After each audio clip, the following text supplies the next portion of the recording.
हमारे गांव में आए, बिजली पानी की सुविधा हो, इस चीज को दबाएं और हमें जिताएं ताकि हम इस देश को उच्च भविष्य की तरफ ले जाएं। नेताजी जिंदाबाद। अब देखते हैं पत्रकारिता करते हुए।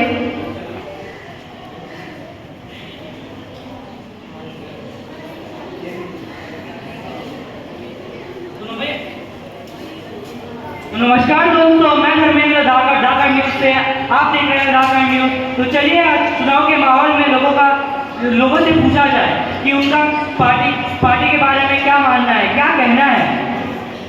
अरे जी उठिए उठिए, क्या कर रहे हो जी? अजी देख नहीं रहे, ताश में खेल रहे थे। तो आप इस बार वोट किसे दे रहे हैं जी? जी इस बार हम चम्मच पे वोट दे रहे हैं, चम्मच पे। चम्मच को वोट दे रहे हो? जी चम्मच को। तो चम्मच को काहे वोट दे रहे हैं जी? जी हमारे वो जाति भाई लगते हैं, हमारी जात के है ना, वो हमारी जात के भाई। जाति भाई लगते हैं आप? जी। तो विकास कुछ करवाए होंगे? जी वो जो चौराहा देखे हो, उस पे वो सड़क वही बनवाए थे, एकदम पक्की सड़क। अच्छा वही सड़क ना जिसमें गड्ढे वड्ढे भरे पड़े हैं? अजी अब क्या बताएं, मेंटेनेंस थोड़ा नहीं होता है, तो थोड़ा थोड़ा हो जाता है गड्ढा वड्ढा। और कुछ अस्पताल है आपके पास? अस्पताल तो नहीं बनवाए हैं। तो जी अगर कभी आप बीमार पड़ गए तो क्या करते हो जी?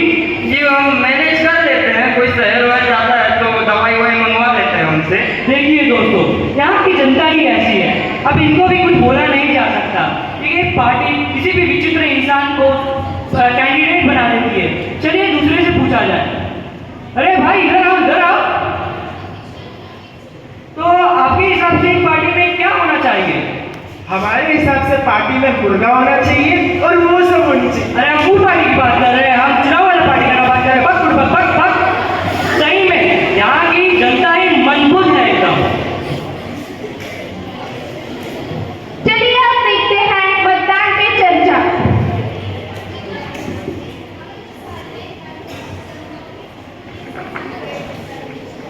चलो बहनों, आज हमें वोट देने जाना है।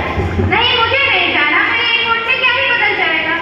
अरे ऐसा मत कहो, हर एक वोट का महत्व होता है। हमारे साथ वोट देने चलो। अच्छा ठीक है, तुम कहती हो तो चलती हूँ। अब देखते हैं वातावरण मतदान का। मेरा वोट हित की ओर, मेरा वोट शिक्षा की ओर, मेरा वोट महिला सुरक्षा की ओर, और मेरा वोट मैं सोच के बताऊं, और मेरा वोट रोजगार की ओर। अब हमको तो आप सब जानते ही हैं। अब जाति भाई से गद्दारी नहीं ना कर सकते हम। अब जात के हैं हमारे, और वो 500 रुपया भी दिए थे तो उन्हीं को वोट देना पड़ेगा। तो हमारा वोट चम्मच की ओर जाएगा और आप सब चम्मच की ओर ही वोट करिएगा। अब देखते हैं मतदान का परिणाम। आखिर कौन बना है हमारा नेता? नेताजी जिंदाबाद। हमारा नेता कैसा हो?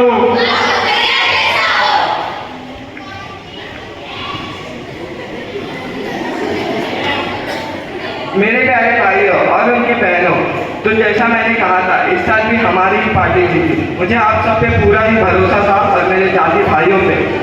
तो जैसा मैंने आप सबको वादा किया था कि मैं मंदिर और चर्च बनाऊंगा, उसका काम हमने शुरू करवा दिया है। तो अभी आपका काम यहाँ से खत्म और हमारा काम शुरू। आपका धन्यवाद। नेताजी जिंदाबाद। चलिए अब देखते हैं मतदान के बाद का दृश्य।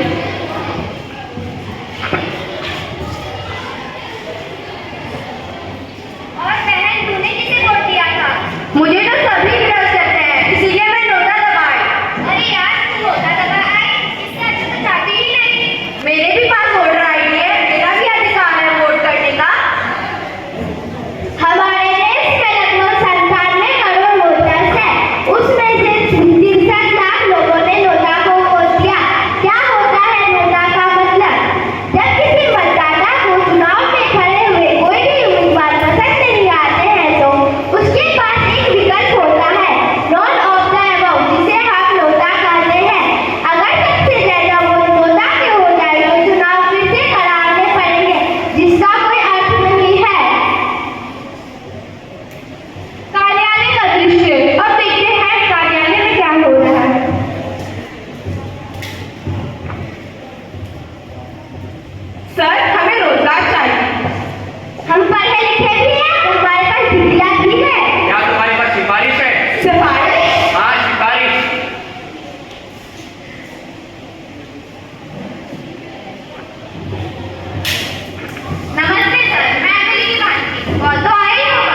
आप चलिए मेरे साथ, आपका लेटर रेडी है, आप मेरे साथ रहिए।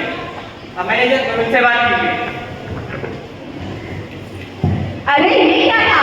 यही होती है सिफारिश। अगर आपके पास सिफारिश है तो यहाँ आपकी कोई जगह नहीं। सिफारिश के बगैर इस दफ्तर से एक कुर्सी तक नहीं हिलती। चलो अब जाओ यहाँ से।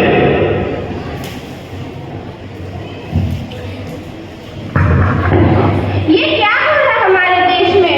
कहीं कोई मुर्गी के लिए बिक रहा है तो कहीं कोई मिठाई का डिब्बा लेकर खुश हो जा रहा है।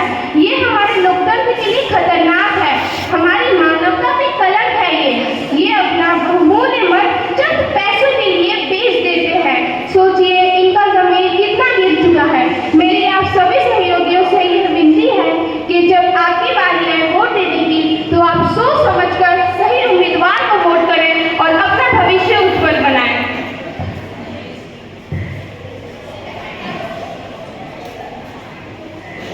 तो यहाँ पे जितने भी लोग उपस्थित हैं जो वोट कर सकते हैं या जो नहीं कर सकते और भविष्य में करेंगे, उनसे मैं बस एक ही चीज़ कहना चाहता हूँ कि आटा, दाल, चावल ये सब लेते वक्त कितनी उंगली करते हैं हम कि भैया इस चावल में कहीं कंकर तो नहीं, कहीं इस दाल में मिलावट तो नहीं, ये साबुन झाग तो अच्छी देगा ना। मोटरसाइकिल खरीदते वक्त अरे भैया इसकी माइलेज तो अच्छी है ना, आफ्टर सेल सर्विस तो अच्छी है, ये सब पूछते हैं हम हर जगह सवाल करते हैं सिवाय एक जगह, अपनी सरकार चुनते वक्त 5 घंटे जलने वाली मस्कीटो कॉइल के लिए हम कितने सवाल करते हैं। भैया इससे धुआं तो अच्छा आएगा ना, भैया कहीं ये बदबू तो नहीं देगा, अरे भैया इससे मच्छर तो मरेगा ना। पर 5 साल तक हम जिस सरकार के अंदर रहने वाले हैं हम उनसे एक सवाल तक नहीं करते। तो मेरी आप सभी से एक मांग है, मेरी मांग है ये उंगली नहीं, ये आपका वोट है। डर, जात, पात, धर्म, संप्रदाय, पैसे के अंदर दबकर वोट देने से अच्छा है आप अब जो भी नेता आपसे वोट मांगने आए आप उनसे सवाल करें कि आने वाले 5 सालों में तुम मेरे लिए क्या करोगे, मेरी शिक्षा के लिए क्या करोगे, मेरे बच्चों की शिक्षा के लिए क्या करोगे, कल को जब मैं बीमार पड़ जाऊंगा तो मेरे परिवार के लिए क्या करोगे। 5 साल तक जो आपके ऊपर राज करेगा अगर वो आपके लिए कुछ नहीं कर सकता तो उसका क्या अधिकार है कि वो आपकी सरकार बने। तो आखिर में मैं इतना ही कहना चाहता हूँ कि जब हम 18 साल के हो जाते हैं तो हम ये सोचते हैं कि अब तो हमारे पास हक है, हम ड्राइविंग कर सकते हैं, हम कहीं भी बाहर जा सकते हैं, पर हम एक अधिकार को भूल जाते हैं जो है मत देने का अधिकार। अपने मत को सही जगह पर दें और इस चीज़ का हमेशा ध्यान रखें कि आपका भविष्य आपके ही हाथों में। शुक्रिया।